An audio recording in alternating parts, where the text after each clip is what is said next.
Hello, everybody. Mike Donahue here, back from the dead, the sick. I was sick. Sorry, last week we couldn't make it. Brian, how you doing today? I'm doing well, Michael. How are you? I'm doing better. I was really sick last week. I couldn't even talk. So I went to the doctor actually on Saturday to make sure I didn't have strep throat. I did not. So that is good, but I definitely had a cold. So you can still tell a little bit. I'm just recovering, but then I had to speak all week. I only canceled one gig on Monday, but I Oh, had to go Tuesday, and then I had school on Thursday, and I'm up in Michigan right now doing schools next week in Michigan, but I have meetings today and tomorrow with a couple of guys. So we're just rolling back, going back into it. So sorry about missing last week, everybody, but we are back. Brian and I are back in what the can saddle. uh, All right, Brian. So lots been going on legally with the Assemblies of God and Chi Alpha thing. Give us an update on what's happening with all that mess. geez. A lot of stuff just kind of trickling down. So uh, I don't know if folks saw it, but Robert Morris got let out of court in handcuffs.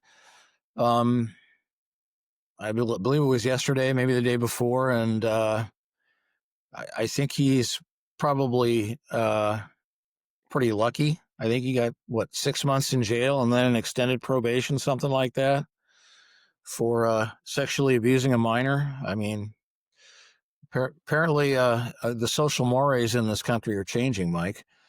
Yeah. Um, yeah, it's just a little ridiculous. And I'm sure he walked away with a whole pot of gold, too. So that's endemic to the whole problem. But, and we saw that the general secretary of the Assemblies of God, Donna Barrett, is retiring, stepping away from her position. She was much celebrated because she was the first woman to rise to a position that high within the national AG, and she's resigning. One can only assume why. I mean, I'm not going to attribute motive to that, but things are getting pretty hot down there in Springfield. There's a court case this week, and we haven't been able to uh, learn what the outcome was, but the Assemblies of God was in court in Texas. Um, and the purpose of that hearing was to try to get Doug Clay, the general superintendent of the Assemblies of God, to testify, to be deposed, I guess. In the Texas Chi Alpha scandal, there's two guys, John Doe number one and number two, who've brought suit against the Texas districts that were involved in the whole Chi Alpha scandal and the national office. And the national office is trying to keep their folks from having to be deposed in this case. And the judge was getting pretty frustrated. And rumor has it that there was a potential for him to levy a contempt of court, whatever declaration against the National Assemblies. But we haven't been able to find out everything that there is to know about that yet. So stay tuned. We've got people on it. So Yeah. And if you guys know, if anybody else out there knows, post it in the comments. Let us know what you know. So, yeah. Yeah, yeah. we've been able to connect with. We'll have him on the podcast sometime. A gentleman named Ron Blumenkemper, who runs the Chi Alpha and the Lion's Den website. It's a pretty slick website, and they've done a lot of work to bring a lot of heat to the AG over this whole Texas Chi Alpha scandal. If you don't know what it is, go to Google XA and the Lion's Den, and you will find some horrific tales of woe down there. And Doug Clay and the folks down there in the national office seem to be playing the hear no evil, see no evil, speak no evil game. So we'll see where that goes. Yeah.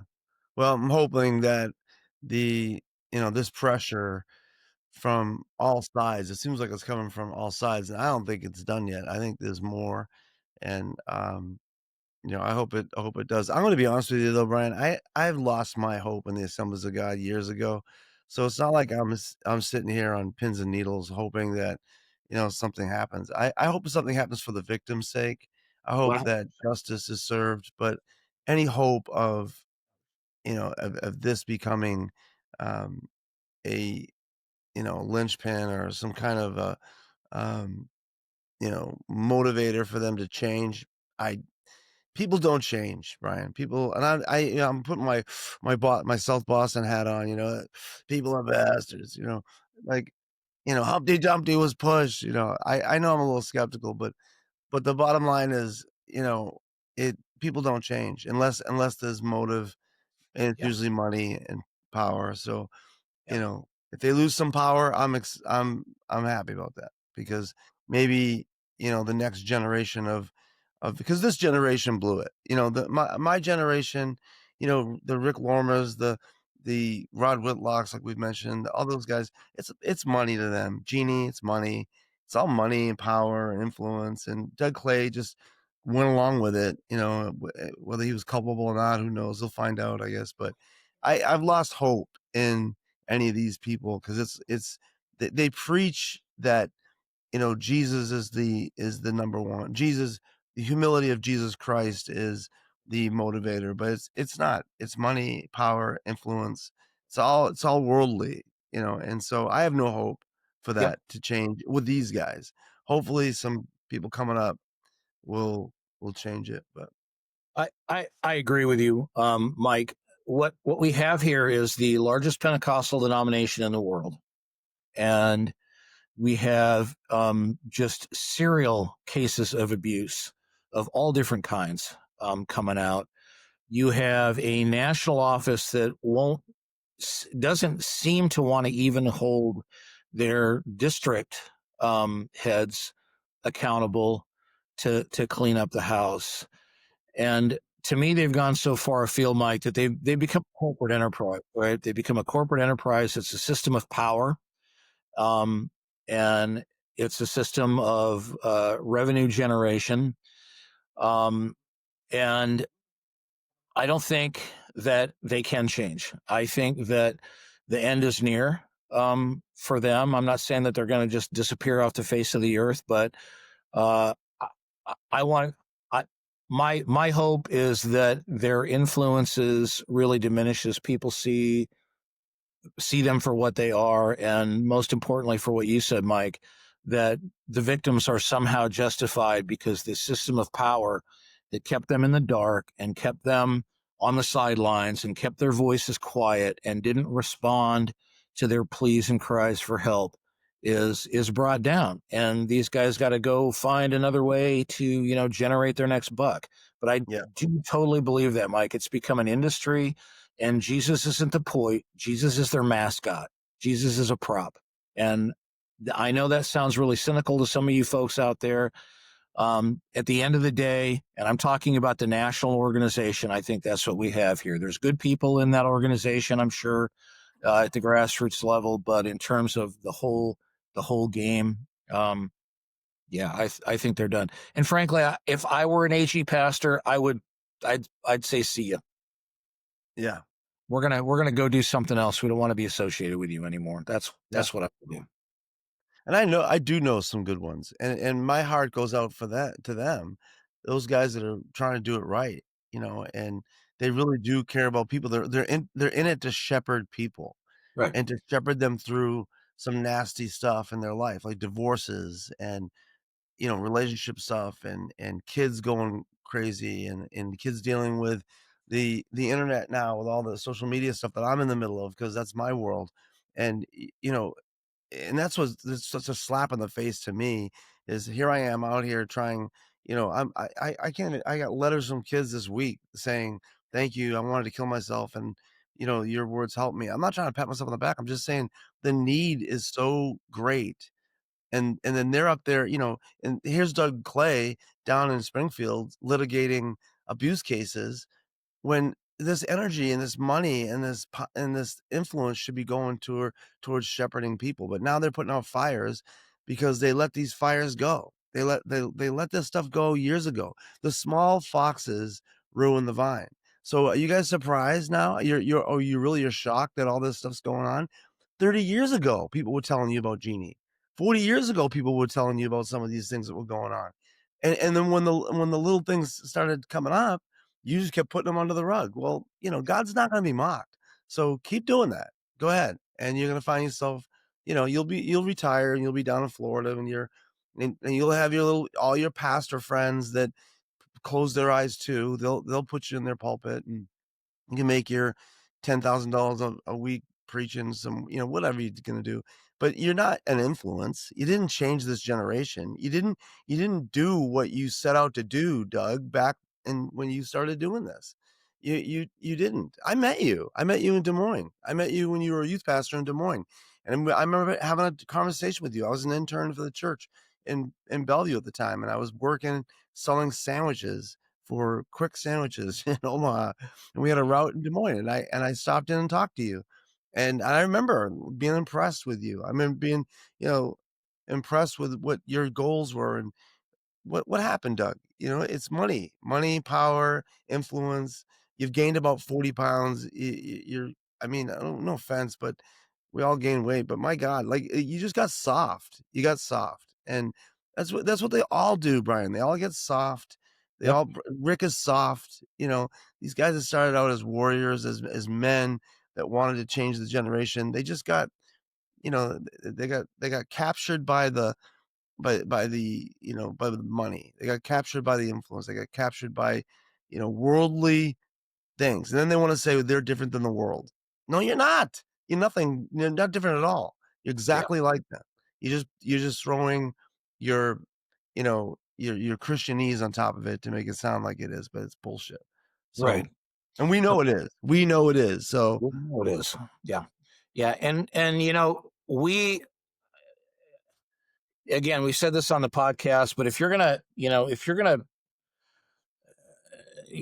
say you're on a mission from God, um, it's about accountability and integrity. I mean, maybe you can hide from telling the truth. Maybe legally, you can hide in the bushes and not say what you know, but go turn in your 501(c) and be taxed like a commercial enterprise, because that's what you are. And I do want to call out, and I can't remember his name for the life of me. I was looking for it here, but I can't. I have a mental block on his name. But there are some good guys out there. The general superintendent in Georgia, John we know Doherty. John Doherty. Yeah, we know that he is footing the bill for some counseling for some of these victims, even ones that aren't in his district. He's the one that really pushed the action with Jeannie on the national office. Um, and so, to you folks out there, I hope that when this whole thing comes crashing down, you can pick up the pieces and put something useful together out of it. But I So, just, Brian, are you starting the John Doherty for general superintendent campaign right now? John yeah, Doherty, John Doherty. I'm not quite there yet. I'm starting the, let's turn the offices in Springfield into I don't know, a business pack. For real. So, A museum for the dead. So bury your own dead. yeah, yeah. But again, just to reiterate, what we have here is a system of power, that abuses and covers for abusers, for Simple as what that. Mike and I allege is financial gain, for ego, for power, all of those kinds of things. Mike, we'll have to do a podcast on this, but I've been studying a little bit about what defines a cult, and one of the things is claiming some sort of special power over regular normal people, and that's what these guys do. They think that if they go away, the world is just going to burn. And you know what? To all you folks out there, delusions of grandeur, you're not that important. So, anyway, shall we segue Yeah, I into? mean, and Jesus kind of warned us about all that by picking up a cloth and washing the feet of the disciples when they were trying to be the head of the Assemblies of God. Remember, Peter was like, "Who's the best?" And it's like it reminds me of that, Brian. It reminds me of like I could just see all the little minions down in Springfield, like, "Oh, I get to be the big guy," and Jesus is like, "Hey, wait, come here, wash the floor," Sweep the floor. Care about people. Just care about people. Right. This is what drives me nuts, and I'll just my little rant, is that any kind of system like this, that the church, any kind of parachurch ministry, that it's a tool. It's not to be worshiped. It's a tool in the hands of people that wanna make a difference. That's all it is. The church should not be worshiped. The church should not be, you know, it's for it's a utilitarian thing. It's utility. It's there in the community to serve. And when it becomes this monument of, hierarchy and, moralism, it it's just it's an affront to people Yeah. who are just trying to get through their lives, and again, if Jesus Christ didn't do any of that stuff, then I would be like, "Okay," but that's what he was saying, Yeah. he was basically, we're putting this mechanism together to help people, we're not putting the mechanism together so you'll worship it, right? Right. The Sabbath is for the people, not the people for the Sabbath, like, it's just really elementary to me, but we keep making it about the system, Yeah. and it's not. It's Yeah. about the people. Right. Right. 100%. It is about people. It's about community. It's about all of us together. And yeah, it's they've long since lost the plot. And yeah, I've got little use for that whole structure. I mean, if you like it, it's like people who belong to golf clubs, right? That don't golf. They go there and they hang out and they socialize and they swim in the pool and they drink with their friends. That's what the church has become. It's become, essentially their version of the country club membership. And um, so there you go. Yeah. All right. I wanna address something, though. We did get some feedback last week from some people about our, um, podcast about "Give us Barabbas." They still want Barabbas. And it was directed towards me, so I'm just gonna address it real fast. I understand we need laws, and I probably do personally, I'm not gonna speak for Brian, but for me, I probably lean conservative, and I, because I do want borders I personally want borders because I want to be protected, and I want some order. I'm an order guy. I'm also, I believe in a strong military. I believe in a strong, foreign policy, that we're not wimps and that we're holding our own. Peace through strength is definitely something that I personally believe. And if you have a problem with that, that's okay. I mean, I don't push it. It's just where I'm at personally. But we got some feedback basically saying that, that I that that I was saying that I was saying that, let it be loose and all that. That's not what I'm saying. I'm just saying that when you put we were saying that when you put religion into it, there's a difference between politics and Christianity, right? When I hear some of the language coming from Christians that are hateful towards these groups, that's my problem. And Yep. and I wanna go back to something that happened, and I put it in the book, but when I was with a bunch of these Christian guys that are, I would say, Christian nationalists, they really believe, in using Christianity as as a political arm. They were talking about, one of them was talking to a homosexual man, and he was basically saying, "I don't mind talking to a gay guy, but I don't like, I wish he would turn the flame down." And that statement did not reflect the heart of God, and that's what I called him out on. I called him out on, you're offended that he lisps, or whatever that, I don't even know what that means, how he was talking to you that was offending you, but you were offended by the way he was talking? You wish he would turn the flame down? That's so, rude, and so hateful. Like, that's the hateful stuff that I worry about, that when these, you know, this so-called revival is gonna be happening through all the Charlie Kirk movement and this Christian nationalism, I don't know if that's revival, Brian. Revival to me is a change of the heart, people's hearts, and you can still be, a conservative, you can be conservative politically, but still want people to have a heart for people, right? Right. Like, I don't wanna hate those groups that Right. that maybe there's some legislation coming against or whatever with trans and things like that. I don't wanna hate them, and that's what I feel like like that's a slippery slope because Yeah. it's almost like they're given permission sometimes to bring that hate speech in because there are lunatics on the right, which there are lunatics on the left as well. I get it. There are people that are extreme that are taking what some of these policies and things that are being said and being hateful with it. And Yeah. if I don't hear the language on the other side that balances that out and brings Christ into it, brings a Christ-like, you know, heart for these people, then I get nervous about that because that's not revival to me. That's Yeah. that all that is Christian bullying. We're legislating righteousness again. And again, I do believe in legislation. I do believe in protecting our country. There's some legislation that I probably do agree with, but but not because I'm a Christian, but because I'm a civil servant and I want civility. I want civility in our country, and I think it's not perfect, but it's definitely that's where I lean.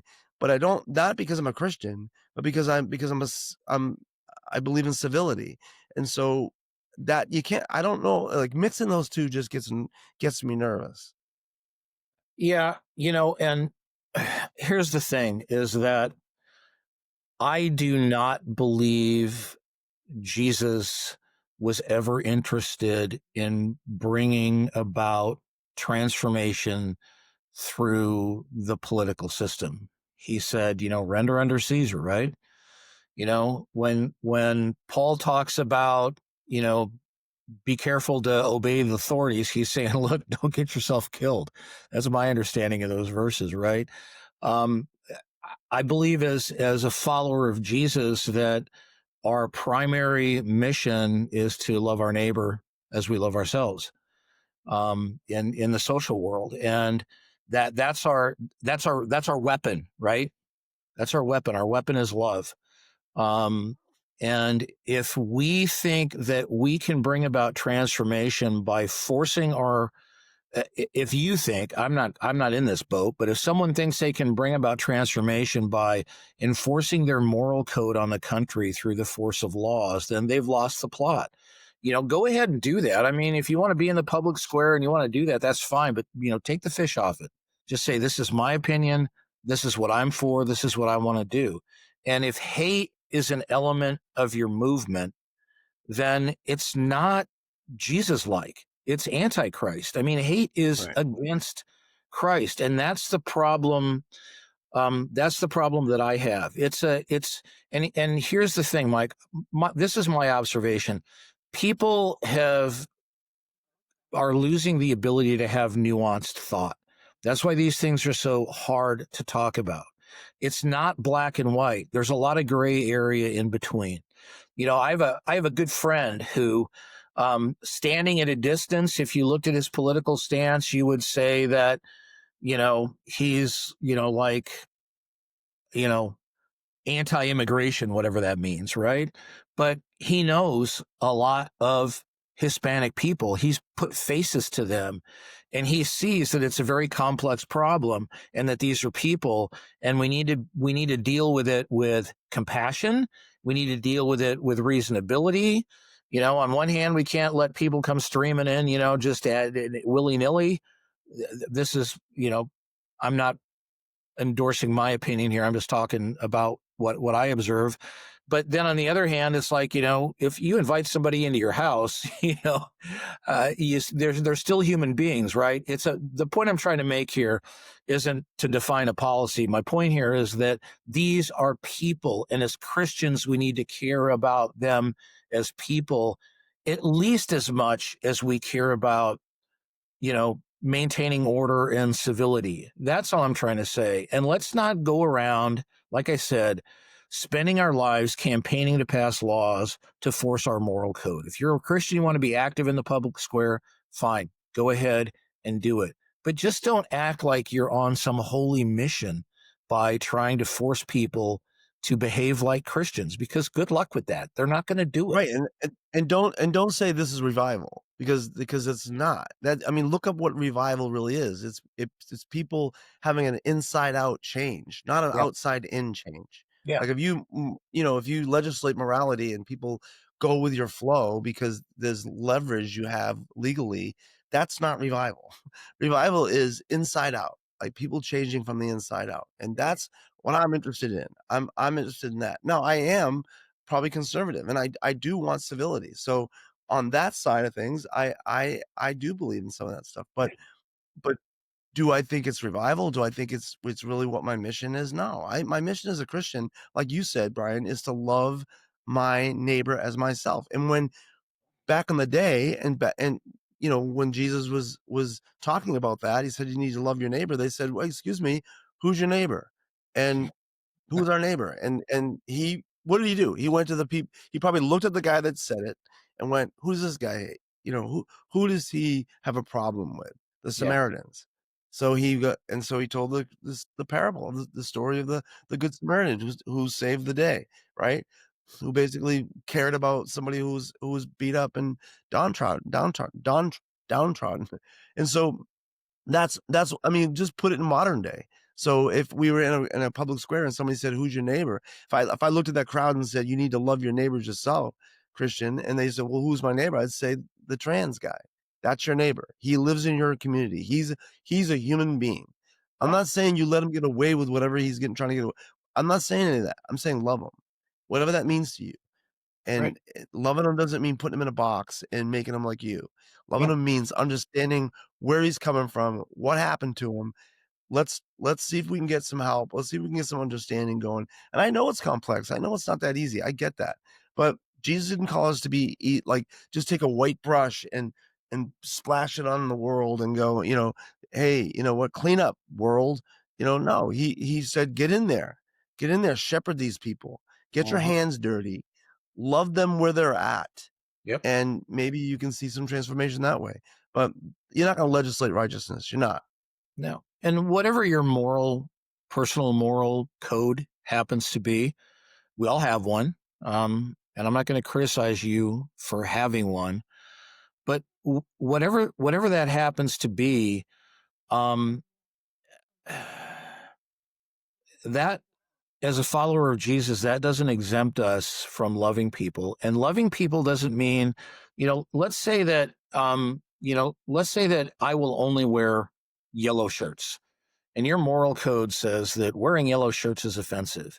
It's like, you don't have to condone my wearing of yellow shirts if that's against your moral code, but you can't hate me because I'm the yellow shirt guy either and still be, true to following, the icon of your faith. I mean, that's kind of what it boils down to me. And is it hard? Is it complex? Yes, it is. Is it easy to articulate? No, it's not. But we need to find our way in this world. We need to, maybe start trying to follow our heart more than, you know, banging on, whatever your political party says. And let me be clear. I want to say this as well. This is on both sides, right? This isn't just, this isn't a conservative liberal thing. You got voices from both sides yelling in your ear. Um, and I think it's up to us as followers of Jesus to bring things back to loving one another. I mean, I just really believe that with all my heart, Mike. I mean, if you're gonna do that, and I mean, if you're gonna be a decent human being, I think that's a good, path to take. I don't want to tell anybody what to believe. I don't want to tell anybody, what's right and wrong within certain. I mean, don't go kill your neighbor. Okay, that's bad. Don't do that. There's good laws against that, right? Depending Don't on the neighbor. I mean, I'm just saying, I'm kidding. don't go out on the highway and drive, He's a 150. Yankees fan. Yeah, Well, that just there kidding. are I'm exceptions, totally right? kidding. Yeah. Don't go out on the highway and drive 150 miles an hour down the wrong way. That is dangerous to other people and yourself. So, I mean, don't come back to me with like, oh, well, just anything goes, blah blah blah. That's not what we're saying. But what we're saying is, if you're going to come at these things from a perspective of your faith in Jesus, I mean, let love rule. Just let love rule. Yeah, yeah, So. yeah, 100%. All right, Brian, let's talk about we have a person that's very close to us, Melissa Holcomb. She's been on the podcast, and she's talked, she is kind of pushing and, not pushing, but she's really going after accountability with the Assemblies of God, and she wrote a letter that kinda highlights 4 points that she's trying to make, and we'll kinda go through these pretty quick because we're getting, pretty far in time here, but, um, yeah, you were gonna bring that up, Brian, the letter she wrote to the Assemblies of God. We tried to have her on today, but we kinda messed up our schedule. I'm up in Michigan, I'm doing schools up here, so I'm kind of, uh, you know, handcuffed a little bit with the time, so, go ahead, Brian, what we bring up what you're gonna talk about. So yeah, Melissa wrote a letter to the national office, which I thought was really good, both in connection with Jeannie and just in general. Um, and I want to read the points, and the point here is um, speaking truth to power and calling people in power into accountability. Right, that's really what we're after. So I'm just going to read her letter. Uh, she said, with hundreds of known victims of Jeannie Mayo's leadership, as well as our other leaders she mentored, we were requesting the following items: a public statement and apology. Because Jeannie was so publicly promoted and celebrated in the Assemblies of God at a national level, we feel it is appropriate for the national office to make a public statement. Um, she said more, but I'm gonna leave that there. We laud the fact that they took her papers away because she has committed some. She's been alleged to commit some pretty grievous offenses, and so we applaud that. However, to use her words, your circle of repentance should equal your circle of offense. And so far, there's been no statement from the national office other than, well, we just don't talk about those things. Um, Prevention measures. We would like a detailed explanation of what the Assemblies of God is doing to actively prevent spiritual, emotional, psychological, physical, and sexual abuse within the fellowship. I'm going to talk about that a little bit more. Future discipline plan and response. We would like a detailed and updated discipline plan, a copy or explanation of the AG's updated discipline plan for leaders found guilty of spiritual, emotional, psychological, or sexual abuse, as well as clarification of how discipline will be applied consistently and publicly rather than handled internally without accountability. Again, there's that word, accountability, and having a plan. Um, they may have had a plan in the past, but I don't see them following it. Finally, ombudsman request. Create district roles of an ombudsman where pastors and leaders can safely and confidently report all types of abuse within the fellowship. I really appreciated the 4 points that she brought, Mike, and just in general, calling, again, people in power to systems of accountability. And it's interesting. Today I read, also, I put the link in our chat, but I read a statement on the AG's website saying, basically, we believe spiritual abuse is bad. Pastors should put together systems of accountability to make sure that they handle it. I'm thinking, like, wait a minute, that's a little bit like putting the inmates in charge of the prison, right? But this is really a call for a policy at the national level to hold bad actors accountable. What do you think about that? Oh, 100%. But I'm gonna be honest with you, I've told you this like, beginning of this, I don't have a lot of hope for the Assemblies of God. So all this stuff is great that Melissa's doing it, and I've been watching the feed, as the feedback's been coming on our Facebook page, listening to this stuff, but I'm disinterested because I could care less. I mean, because I don't care. They're not gonna do it, so they're just gonna find another way to brush under the rug. And so the first piece though about Jeannie, them, you know, putting out a statement about why they did what they did.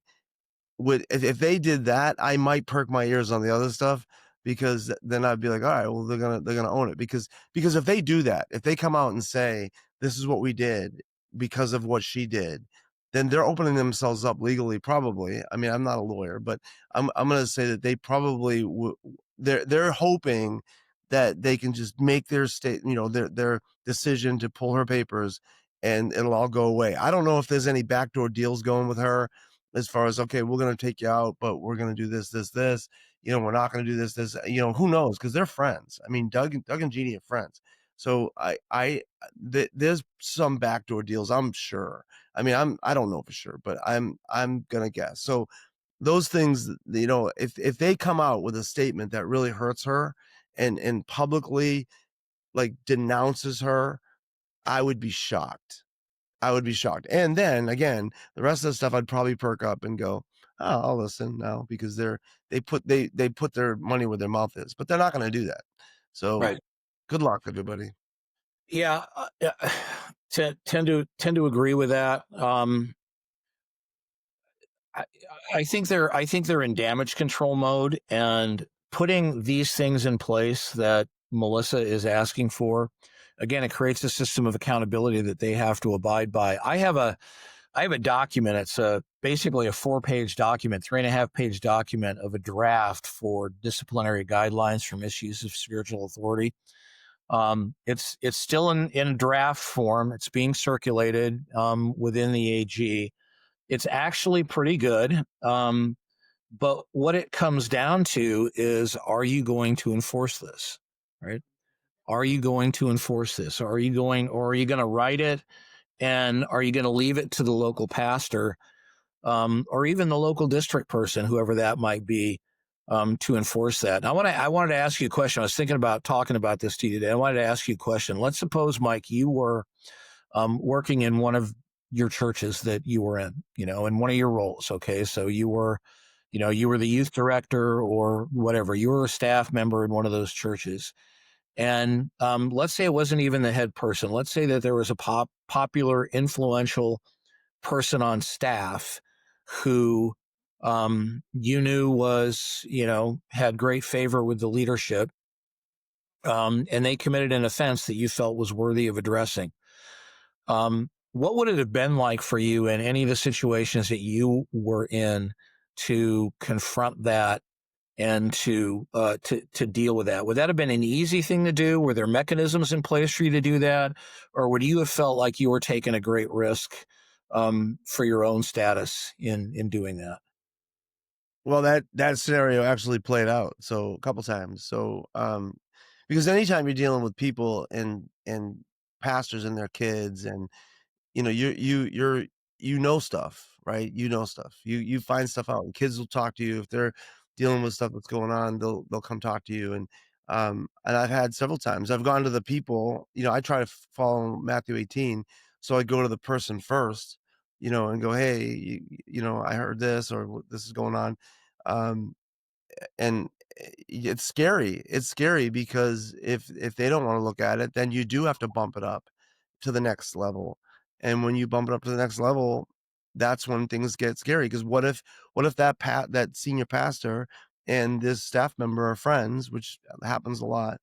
They hire their friends, and so what what does that look like? And so you have to negotiate that, but you still have to do it. I mean, I've not ever, that I can think of, shrunk back from confronting somebody based on what the repercussions might be for me. So Right. I'm like, I'm gonna, truth is truth. And at the end of the day, truth sets people free. And so it's whether they want to really adhere to that or not, and Right. if they're Christians, they have to, you know, but they don't always do that. So yeah, I've been So in some sticky situations. So what I'm hearing, though, is that you, at personal risk, there wasn't anything systematically in place that said, okay, I know that if I go and I bring this up to my senior pastor and they try to gaslight me or they try to shut me up or they try to bring retribution, that I can go to the district and the district will have my back because there's this policy and I know that they have to There wasn't anything like that in existence, right? No, and again, you have to take that into consideration because the DYD, Rick Warmer, when I was the youth pastor, was best friends with Gary Hoyt. So Yeah. if that scenario, it wasn't with Gary, but at that time, but if it was, let's say I had to go to the district office about Gary, I knew the dynamic. I knew they had a relationship. So they weren't, and judging based on, me talking to Rick about Jeannie and him acknowledging that she was, messed up. I mean, he acknowledged it. He told me that she was, that there was a lot of, his words were, that ministry was like a '57 Chevy that everybody admired, but when you looked under the hood, it was dysfunctional and crazy. Well, Mhm. going to him with some of that dysfunctional, crazy stuff fell on deaf ears. So there's no way I was going to go to him about Right. anything else because I knew he didn't have the teeth to do anything about it. Right. Like he didn't because it was all relationship. It was like, well, I have a it's transactional. I don't know what the deal is with Jeannie, why he protected her, but he protected her. I watched it. I saw him do it. So he would probably protect Gary, or anybody or Rod or anybody else that if I had some beef with them and some legitimate moral issues or whatever, I wouldn't go to Rick. I wouldn't go to my DYD because he's connected to them. Yeah. Yeah. And I guess that makes my point. My point is we have a system here that is a, good old boys, good old girls network.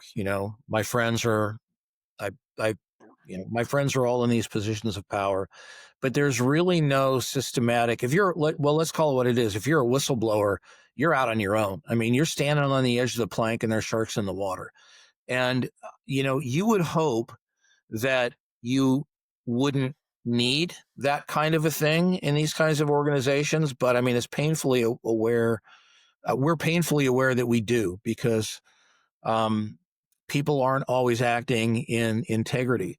And so I want to make a couple of points about what you said. Number one, there is no system in place to to support people who want to call these things out. They see people hurting people and people in positions of power hurting people using that power.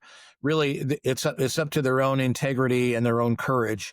And there's no safety net for them. There's no path for them. There's no systematic policy in place to make sure that that happens. That's one of the things that Melissa is asking for. I hope they do it. I'm like you. If they put it in place and enforce it, I'll be shocked. But let's go ahead and call for it and push for that. But the other point I guess I want to try to make is that if you're in a church like that, if you can't go to people who are in power and confront them and say, hey, look, there is something wrong here and we need to talk about it, then, get out of there because you know what? They're not anything special. Um, in this paper, I'm not going to read the whole thing, but they're they talk about they talk about love bombing, they talk about gaslighting, they talk about fake good kinds of things like, oh well, this is for the good of the cause. If we're doing so much good here, you got to look the other way. If they pull any of those stunts on you, I mean, just leave. I mean, I hate to say that because I'm a guy who stayed in a church for well over 2 decades because we had a lot of friends and a lot of community there. But, I should have left. I'm saying just leave. Don't support them anymore because they're not worthy of your time. They're not worthy of your money. They're not worthy of your talent. It's a scheme. It's a scam. Um, so I guess I would want to wrap that comment up by saying, if you're in a church, make sure that there's accountability there and make sure the buck doesn't stop with the senior pastor. Make sure that there is someone over them that maybe isn't related to them or their best friend that has got the power to hold them accountable. Because until something more robust comes into place, and I don't care what denomination you're in, but until something more robust comes into place, then it's a risky business. Yeah. Yeah. And going back to what I said earlier, I don't have trust in the fact that I think what's going on now, Brian, is they're the vice is closing. They're definitely getting squeezed, but it's like Houdini. They're gonna find a way out. They're gonna find a way to they're hoping. I think what they're silently hoping is gonna happen is that people are just gonna go back to the old way, which was, we have authority, listen to us, and meanwhile behind us, don't pay attention to the man behind the curtain. You know what I mean? Because Right. you know, the whole illusion of we're more powerful than you and we've paid the dues. It's a bunch of crap. Yeah. And hopefully that we won't stop squeezing them.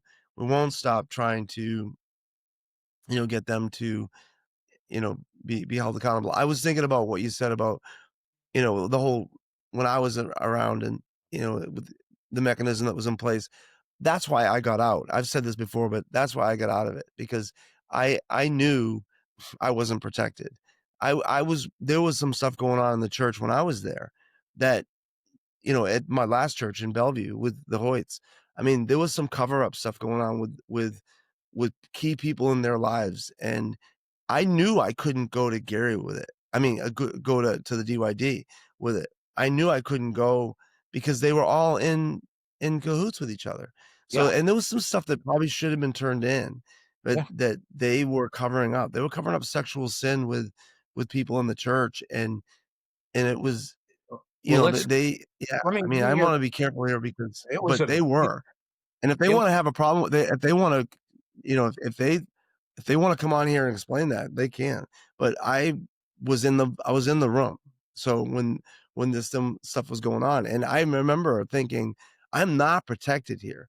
Like, if I go to somebody about this, I'm gonna get in trouble. I'm gonna lose my job. And so that's the stuff it's like you have to negotiate, you know? yeah, yeah. Yeah, and by definitions of this paper right here, I don't know if you can see that, but this is the draft that I have. The things that you've told me about, they're abuse, and understand, abuse doesn't have to be physical. Abuse doesn't have to be sexual. Um, but by definition of their own denomination, there was legitimate abuse, and some of these cases, by anybody's definition, there was legitimate abuse happening. And what I hear you saying is that your hands were tied There's because, nobody to go with it. There was nowhere to go with it. There was yeah, nowhere to go because I knew that if I'd gone up the chain, they were all friends. And so uh-huh, that and I watched them already do it. I watched other stuff happen where it got reported to the district office and nobody did anything about it. So, yeah, no, that's why I got out. I was like, I'm not protected here. And I love teenagers. I'm called to work with them. So I just went secular. I went out of the church and started a company and started speaking in schools and producing material and content that will help kids get through life, and God's blessed it. I mean, I'm having one of my best years as far as, influence and impact, and it just keeps getting better. And I'm not doing it with the church. yeah, I'm not. yeah, So, yeah, and it saddens me because I would love to have the church involved because it would be helpful to me. I'd feel supported. I'd feel, I don't know. I'd feel like I could use their resources to help more kids, but they just want to control everything, and they want to cover up crap. So, yeah, yeah. Well, as we've said a number of different times, if you can't count it, not interested. So, which is sad. So yeah. I think I think that's all I have to say about that, Mike. Brian, you're a good man. I don't care what all the people in Bellevue say about you behind your back. Just kidding. Well, it's been Yeah, a good podcast, everybody. We again apologize for my throat. But we have been having a good time on these podcasts. Give us some feedback. Let us know what you think in the comments. I want to let you know, we are putting together a newsletter. Um, and we want to just kind of, get some information out to you through text. I'm not a good administrator type of guy, but I did hire somebody to help us do this. So we're going to go ahead and get that rolling, and you'll get that soon. We'll give you some more information about that. We're putting that together now. And so we'll give you a mechanism to be able to sign up for that soon. So be looking for that. The Groomed newsletter, Brian. What do you think of that? I think that's great. I think uh, can do we think folks who follow us can read? I mean, Speak for yourself, Brian. sorry. Right. Yeah, I think it's a great idea. We just want to continue to generate this momentum and um, expose the systems of power that hurt people and provide a forum and a place where people who've been abused and hurt by those systems can find some community and find some healing. Right Um, on, right on, right on. All right, so, everybody. Thank you so much for paying attention this week and hanging out with us. We'll see you next week. I'll be up in Alaska, Brian. I'm going up to Alaska again all to right. do some schools up there, and I'll be there all week not next week, but the week after. So the next weekend I'll be up there, and we'll do something from there. All right. Alrighty, all right. See everybody. See ya. Stay safe out there, folks. Bye. Bye.